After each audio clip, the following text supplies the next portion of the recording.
Hello guys, welcome back to my channel or a page whatever. ඔයගොල්ලෝ thumbnail එකෙන් දකින්න ඇති මොකක්ද අද කතා කරන්න කියලා. ඉතින් මගෙන් ගොඩක් දෙනෙක් අහපු ප්‍රශ්නයක් තමයි මෙහි cost of living එක සාමාන්‍යයෙන් කීයක් වගේ වෙනවද කියලා. මම දැන් මලේසියා වලට ඇවිල්ලා අවුරුදු 2ක් වගේ වෙනවා. Nice. ඉතින් මගේ experience එකත් එක්ක සාමාන්‍යයෙන් මලේසියා වල comfortable life එකකට cost of living එක කීයක් වගේ යනවද කියලා අද වීඩියෝ එකෙන් කතා කරනවා. No, God! No, God, please, no! No! No! No! ඉතින් මේ වීඩියෝ එකේදී මම කතා කරනවා cost එක, rent එකට යන cost එක මාසෙකට, food, transport, utilities, healthcare, entertainment. ඉතින් අන්තිමට මේ sections ගැන කතා කරලා අපි total breakdown එකක් බලමු. සාමාන්‍ය comfortable life එකකට විශේෂයෙන්ම දෙන්නෙක් වගේ ඉන්න family එකකට comfortable life එකකට කීයක් වගේ වියදමක් මාසයකට යනවද කියලා. Okay. right. මුලින්ම අපි කතා කරමු rent එක ගැන. මේ rent එක ගැන කතා කරද්දී මම පොඩි disclaimer එකක් add කරන්න මුලින්ම. මොකද මම වීඩියෝ එකේදී මේ වීඩියෝ එකේදී මම කතා කරන්නේ KL වල සහ සෙලංගෝර රවට තියෙන general living area වල cost එක ගැන. general living area වල තියෙන properties වල cost එක ගැන. ඉතින් මෙතනදී city center එකට આવුත් එහෙම මම මේ කියන ගණන් වලට additional 30% වගේ එකතු කරගන්න ඕනේ මම මේ කියන monthly cost එකට. rent එක මම properties තුනකට කඩනවා. පළවෙනි එක තමයි condos, දෙවෙනි එක terrace house, ඊට පස්සේ bungalows කියලා. ඉතින් මෙතනදී condos කියලා කියන්නේ අපි ගත්තොත් shared facilities තියෙන. උදාහරණයක් විදියට apartment ගත්තාම apartment වල unit ගොඩක් තියෙනවනේ. කියන්නේ ලොකු community එකක් මේ apartment එකක ජීවත් වෙනවා. දැන් මම ඉන්නේ apartment එකක. ඉතින් මේ apartment වල සාමාන්‍ය shared facilities තමයි තියෙන්නේ. උදාහරණයක් විදියට swimming pool එක, gym එක, saunas තියෙනවා, kids play area තියෙනවා. ඒ වගේ common area ගොඩක් තියෙනවා. ඉතින් මේ facilities බෙදලා තියෙන හැම unit එකකටම ඕන කෙනෙක්ට ඇවිල්ලා මේ facilities වලට access කරන්න පුළුවන්. ඉතින් ඒ වගේ ඒවා තමයි condos කියලා කියන්නේ. ඉතින් condos වල studio එකේ ඉඳලා 1 bedroom, 2 bedroom, 3 bedroom, 4 bedroom whatever ඒ apartment type ඒ විදිහට බෙදිලා යනවා. ඉතින් සාමාන්‍යයෙන් KL අවට KL city center එකේ නෙමෙයි KL අවට KL වලට ගොඩක් ළඟ සාමාන්‍යයෙන් හොඳ comfortable apartment එකක් ගන්න පුළුවන්. ringgit 1000 ඉඳලා ringgit 5000 වගේ range එක වගේ වෙනකල් හොඳ comfortable apartment එකක් ගන්න පුළුවන් rent එකට මේ condo කියන type එකකින්. right. ඊට පස්සේ අපි කතා කරොත් terrace house. terrace house කියලා කියන්නේ landed properties. ඒ කියන්නේ මෙහි ගොඩක් වෙලා landed properties ගත්තාම 2 story house එකක් ඒක දෙගොල්ලකට rent කරනවා. ඒ කියන්නේ පල්ලෙහා තට්ටුව වෙනම කට්ටියකට rent කරනවා. උඩ තට්ටුව තව කට්ටියකට rent කරනවා. ඉතින් whole unit එක වෙනම rent කරන අවස්ථාවක් තියෙනවා. මම කතා කරන්නේ ගොඩක් වෙලාවට මේ terrace house එකක් අය කට්ටිය දෙගොල්ලකට rent කරද්දි කොහොමද ගාන කියලා. ඉතින් ඒ විදිහට ගත්තොත් එහෙම සාමාන්‍යයෙන් terrace house එකක් ringgit 2500 ඉඳලා ringgit 8000 වගේ range එක වෙනකල් මාසෙකට මේ cost එකක් යනවා. ඊට පස්සේ ඊළඟට exclusive type එක කතා කරොත් bungalows. bungalows වල ඉතින් ඔයගොල්ලෝ දන්නවනේ ඉතින් ඒ bungalows අයිති වෙන්නේ සාමාන්‍යයෙන් private land එකක්, private garden එකක්, වෙනම security, private area ඒ ඔක්කොම තියෙන full privacy තියෙන property එකක් තමයි bungalow එක කියලා කියන්නේ. ඉතින් සාමාන්‍ය ringgit 8000ට වඩා වැඩි මාසෙක rent එකක් යනවා මේ bungalows වල. ඉතින් high end life එකකට කැමති කෙනෙක්ට bungalow එකක් rent කරන්න පුළුවන්. සාමාන්‍යයෙන් මම අර කලින් කිව්වා වගේ high end areas ගැන කතා කරොත් එහෙම උදාහරණයක් විදිහට Mont Kiara, Desa Park City, TTDI, Bangsar මේ වගේ high end area එකක් මේ KL වල තියෙන high end areas. ඉතින් මේ area එකක property එකක් සාමාන්‍යයෙන් අර මම කලින් කියපු ගණන් වලට 30% වගේ additional add කරගන්න ඕනේ. right. ඊළඟට food ගැන කතා කරොත් එහෙම සාමාන්‍යයෙන් මෙහි food cost එක සෑහෙන දුරට affordable. උදාහරණයක් විදියට මෙහි ගොඩක් තියෙනවා මේ roadside local food stall. ඉතින් මේ වගේ food stall වල මේ local food stall වල සාමාන්‍යයෙන් meal එක cost එක වෙන්නේ ringgit 10ක් වගේ. ඉතින් ඒ meal එකම normal restaurant එකකින් ගත්තොත් එහෙම ringgit 10ක් 20ක් අතර වගේ cost එකක් යනවා. ඉතින් තවත් ගියොත් එහෙම fancy restaurant එකකින් අර meal එකම ගන්නවා නම් සාමාන්‍ය ringgit 30ක් 50ක් අතර වගේ cost එකක් යනවා.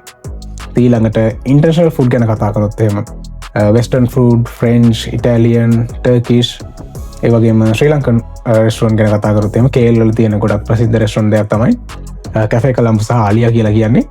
ඉතින් මේ වගේ රෙස්ටොරන්ට් එකක ඉන්ටර්නැෂනල් ටයිප් එකේ රෙස්ටොරන්ට් එකකට ගියොත් එහෙම හොඳ මීල් එකකට මිනිමම් රින්ගිට් 50ක් වගේ යනවා. ඉතින් මේ ගණන් මම හිතන්නේ මේක ලංකාවේ මේ වගේ ගණන් ඉතින් ලොකු වෙනසක් නැහැ. තායිලන්ඩ් වල මීටර අඩුයි.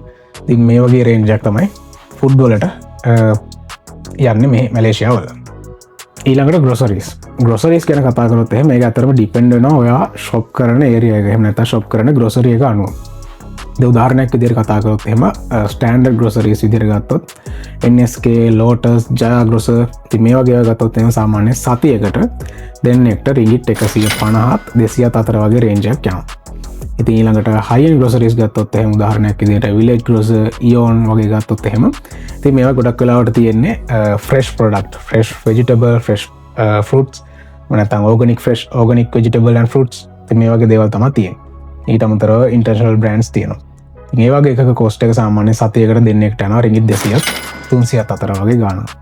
ඉතින් මේ high end groceries compare කරොත් standard groceries එක සාමාන්‍යයෙන් additional 20% වගේ cost එකක් යනවා standard grocery වල යන වියදමට වඩා මේ high end වලදී. ඊළඟට තව අඩුවට groceries කරනවා නම් තව low end groceries තියෙනවා. උදාහරණයක් විදිහට Econ Save කියලා grocery එකක් තියෙනවා. සහ මෙහෙත් තියෙනවා සාමාන්‍යයෙන් පොඩි market, small market තියෙනවා. ඉතින් අර පොළවල් වගේ දේවලුත් තියෙනවා. ඉතින් ඒ වගේ නම් groceries කරන්නේ සාමාන්‍යයෙන් රින්ගිට් 100ත් 150ත් අතර වගේ ගාණක් යනවා සතියකට දෙන්නෙක්. ඉතින් මේ විදිහට තමයි grocery shopping cost එක යන්නේ.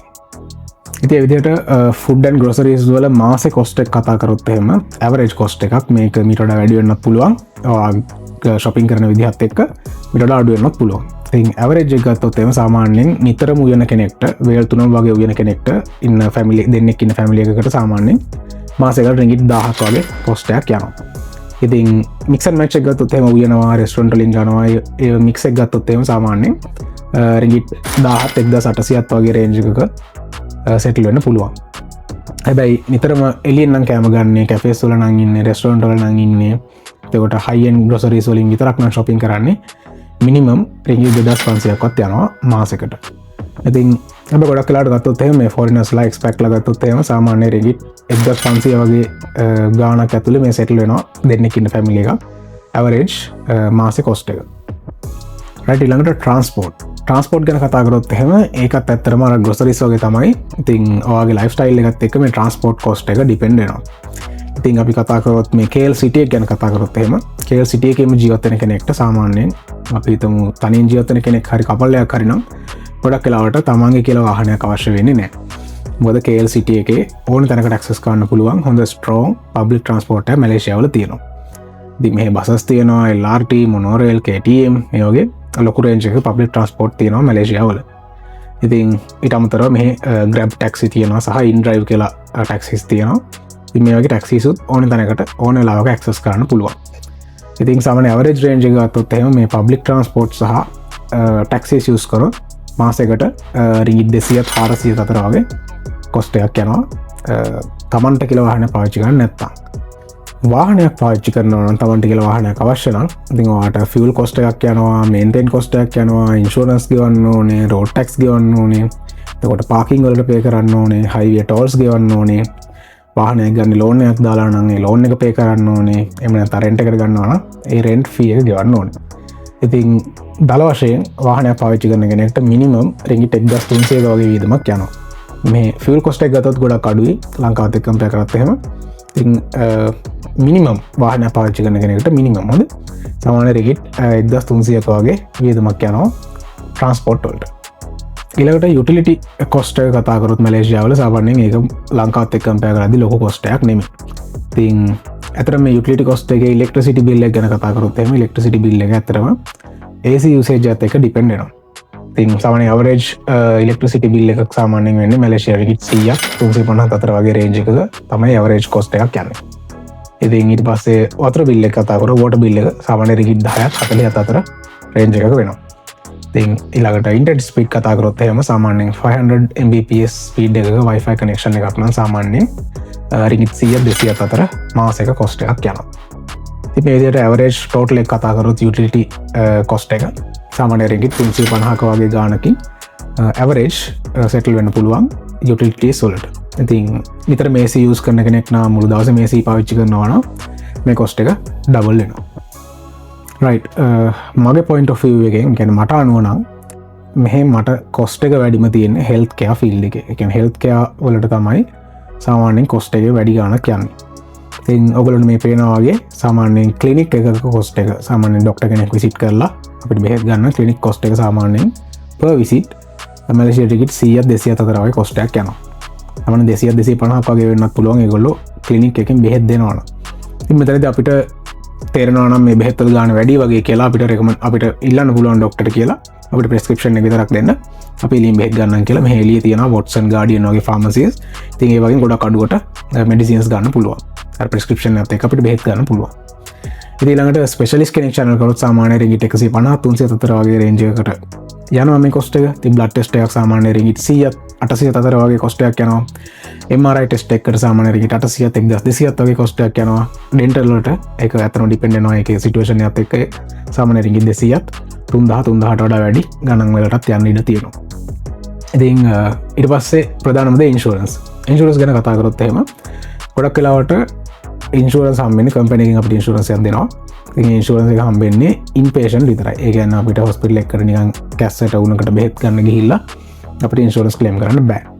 ඉතින් ඒ වෙලාවට අපිට සමහර කම්පැනිස් වලින් දෙනවා මෙඩිකල් අලවන්ස් එකක් විදියට සාමාන්‍ය රින්ගිට් 500 1000 1500 වගේ අවුරුද්දකට ඇලොකේට් කරනවා මෙඩිකල් එක්ස්පෙන්සස් විදියට. ඉතින් අපිට එතකොට ඒක අපිට කම්පැනි එක through ක්ලේම් කරගන්න පුළුවන්. සමහර කම්පැනිස් විතරයි. හරිද? ඊට පස්සේ කම්පැනි එකේ ඉන්ෂුරන්ස් එක ගොඩක් වෙලාවට වටින්නේ ඉන්පේෂන්ට් වෙලාවට. ඒ කියන්නේ අපි හොස්පිටලයිස් වෙලා, ඒ කියන්නේ අපි බෙහෙත් ගන්න ගිහිල්ලා අපිට ડોක්ටර් තීරණය කරොත් මේවා ඇඩ්මිට් කරගන්න ඕනේ කියලා. අන්න ඒ වගේ වෙලාවට සර්ජරි එකක් කරන වෙලාවක වගේ ඒ ඉන්ෂුරන්ස් එක ගොඩක් වටිනවා. මොකද සාමාන්‍යයෙන් මෙහි මිනිමම් සර්ජරි කොස්ට් එකක් වගේ වුණත් සාමාන්‍ය මිනිමම් හරිද?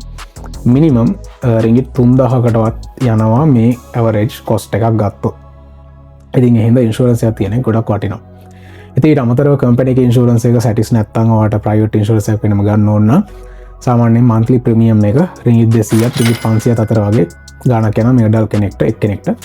ඉතින් මෙහි මම දන්න තරමින් ෆැමිලි ඉන්ෂුරන්ස් දාන්න බෑ. ඒ කියන්නේ ෆැමිලි එකේ දෙන්නෙක් ඉන්නවා නම් දෙන්නට වෙන වෙනම ඉන්ෂුරන්ස් ගන්න ඕනේ. ෆැමිලි එකේ 3 දෙනෙක් ඉන්නවා නම් 3 දෙනාට වෙන වෙනම ගන්න ඕනේ. එහෙම තමයි තියෙන්නේ. ඉතින් ඇවරේජ් හෙල්ත් කෙයා කොස්ට් එක සාමාන්‍යයෙන් ඔය වගේ රේන්ජ් එකකට තමයි යන්නේ. රයිට්, අවසාන වශයෙන් එන්ටර්ටේන්මන්ට් ගැන කතා කරොත් එහෙම මේක ඇත්තටම ඔයාගේ ලයිෆ් ස්ටයිල් එකත් එක්ක ඩිපෙන්ඩ් වෙනවා කලින් හැමදේම වගේ. ඉතින් ප්‍රධාන සෙක්ෂන්ස් කීපයක් කතා කරොත් ජිම් මෙම්බර්ෂිප් එකක් සාමාන්‍යයෙන් මාසෙකට per person රින්ගිට් 150 300 අතර වගේ කොස්ට් එකක් යනවා. ඉතින් මූවි කොස්ට් එක කතා කරොත් ඔයාලා ෆිල්ම් හෝල් එකකට ගිහිල්ලා මූවි එකක් බලන කෙනෙක් නම් සාමාන්‍යයෙන් ටිකට් කොස්ට් එක රින්ගිට් 20 ඉඳලා 150 වගේ රේන්ජ් එකට වෙනකල් ටිකට්ස් තියෙනවා. ඉතින් කැෆේස් වලට යනවා නම් සාමාන්‍යයෙන් per visit රින්ගිට් 30ත් රින්ගිට් 50ත් අතර වගේ ගාණක් per visit යනවා මේ කැෆේ එකකට ගියොත්. ඊළඟට නයිට් ලයිෆ් එක කතා කරොත් එහෙම ගැතරම depending how wild you are. Yeah, boy. and මම දන්නේ ගණන් ඇතරම සාමාන්‍ය රින්ගිට් 200 600 අතර වගේ ඔයාලා පබ් එකකට යනවා ඩ්‍රින්ක් එකක් ගන්න වගේ යනවා නම් සාමාන්‍ය රින්ගිට් 200 600 අතර වගේ කොස්ට් එකක් නයිට් ලයිෆ් එකට යනවා. ඊට අමතරව තව කොස්ට් යනවා. ඉතින් වීකෙන්ඩ් අවුටින් වගේ යනවා නම් සාමාන්‍ය රින්ගිට් 150 රින්ගිට් 800 අතර වගේ ඒකත් ඇතරම වගේ ලයිෆ් ස්ටයිල් එකත් එක්ක ඩිපෙන්ඩ් වෙනවා. වීකෙන්ඩ් අවුටින් යනවා නම් ඒ වගේ කොස්ට් එකක් යනවා. ඉතින් ඇවරේජ් එන්ටර්ටේන්මන්ට් කොස්ට් එක ගත්තොත් එහෙම මේ ඔක්කොගේම ඇවරේජ් එක ගත්තොත් එහෙම සාමාන්‍ය රින්ගිට් 500ක් 17 අතර වගේ ගාණක් ඇති ඇවරේජ් එක දෙන්නෙක් ඉන්න ෆැමිලි එකකට. ඉතින් ඔයා නිතරම ගෙදර ඉන්න කෙනෙක් නම් එළියට නිතර යන්න නැති කෙනෙක්ට සාමාන්‍ය මේ එන්ටර්ටේන්මන්ට් කොස්ට් එක රින්ගිට් 500ත් රින්ගිට් 200ත් 500 අතර වගේ කොස්ට් එකක් ඇතුලේ සෙටල් වෙන්න පුළුවන්. ඉතින් අවසාන වශයෙන් ඔයාලා මැලේසියා වලට රීලොකේට් වෙන්න බලාගෙන ඉන්නවා නම් මේ විදි ජොබ් ඔෆර් එකක් ඇවිල්ලා තියෙනවා නම් නැත්නම් ජොබ් එකට ඇප්ලයි කරලා මොන වගේ සැලරි එකක් ඉල්ලන්න බලාපොරොත්තු වෙනවද කියලා අයිඩියාවක් තියෙනවා නම් ඉතින් මේ ටික වැදගත් වෙයි. ඉතින් මම මෙතනදී මේ cost of living එක කොටස් 3කට කඩනවා. පළවෙනි එක තමයි මිනිමම් ප්‍රැක්ටිකල් බජට් එක මාසෙකට සාමාන්‍යයෙන් මිනිමම් ජීවත් වෙන්න කීයක් වගේ අවශ්‍ය වෙනවද කියලා. ඊළඟට කම්ෆර්ටබල් ලයිෆ් ස්ටයිල් බජට් එක සහ අන්තිමට ප්‍රීමියම් ලයිෆ් ස්ටයිල් බජට් එක. රයිට්? ඉතින් මිනිමම් ප්‍රැක්ටිකල් බජට් එක විදිහට මම දකින්නේ අඩුම රින්ගිට් 3500කවත් සැලරි එකක් තියෙන්න ඕනේ කම්ෆර්ටබල් ලයිෆ් එකකට තනියෙන් ජීවත් වෙන කෙනෙක්ට. එහෙම නැත්නම් ඔයගොල්ලෝ කපල් එකක් වුණොත් very simple විදිහට ජීවත් වෙන්න ඕනේ මේ 3500 වගේ ඉන්කම් එකක් නම් තියෙන්නේ. 3500 වගේ ඉන්කම් එකක් නම් හම්බෙන්නේ. very simple lifestyle එකක් තමයි තියෙන්න පුළුවන්. ඉතින් decent කොන්ඩෝ එකක් shape එකේ කොන්ඩෝ එකක් ගන්න පුළුවන්. ඉතින් ගොඩක් වෙලාවට local restaurant වලින් තමයි කෑම ගන්න වෙන්නේ. ඉඳලා හිටලා standard type එකේ restaurant එකකට යන්න පුළුවන්. ඉතින් transport ගත්තොත් basic transport තමයි. ගොඩක් වෙලාවට KL නම් ඉන්නේ වාහනයක් ගන්න බැරි තරම්. ඉතින් groceries ගත්තොත් එහෙම low end groceries සහ ගොඩක් වෙලාවට low end groceries තමයි කරන්න වෙන්නේ. සහිත අමතරව ඉඳලා හිටලා ස්ටන්ඩර් ටයිප් එකේ groceries shopping කරන්නත් පුළුවන්. හැබැයි crazy ඉදියට spend කරන්න බෑ. savings කරන්න මම හිතන්නේ බැරිම තරම්. ඉතින් ගව luxury areas වලට යන්න බෑ. නිතර restaurant වලට යන්න බෑ. ඉතින් shape එකේ match එකක් ගන්න පුළුවන්. 3500 තමයි minimum practical salary එක 2026 දී මලේසියාවේ ජීවත් වෙන්න නම්. ඉතින් ඊළඟට comfortable budget එක comfortable lifestyle එකක නම් ගොඩක් වෙලාවට digital nomad කෙනෙක් නම් කපල් එකක් නම් comfortable lifestyle එකකට අඩුම ringgit 6500 ringgit 8000 අතර වගේ salary range එකක් කියන්නේ හොඳ comfortable lifestyle එකකට හොඳ salary එකක්. ඉතින් හොඳ කොන්ඩෝ එකක් ගන්න පුළුවන්, western restaurants වලින් කන්න පුළුවන්, occasional trips යන්න පුළුවන්. ඉතින් gym access gym membership ගන්න පුළුවන්. ඉතින් standard සහ high end කියන groceries mix and match විදියට shopping කරන්න පුළුවන්. ඉතින් regularly taxis use කරන්නත් පුළුවන්. සමහර වෙලාවට මම හිතන වාහනයක් ගන්නත් පුළුවන්. ඒක ඇත්තටම lifestyle එකේ තියෙන අනිත් වියදම් එක depend වෙනවා. ඉතින් shape එකේ savings කරගන්නත් පුළුවන්. ඒ comfortable budget එක තමයි මට අනුව නම් ringgit 6500 ඉඳලා 8000 කියලා කියන්නේ. ඒ වගේ income එකක් තියනවා නම් හොඳ comfortable lifestyle එකක් මැලේසියාවේ තියෙනවා. ඊළඟට ප්‍රීමියම් ලයිෆ්ස්ටයිල් බජට් එක.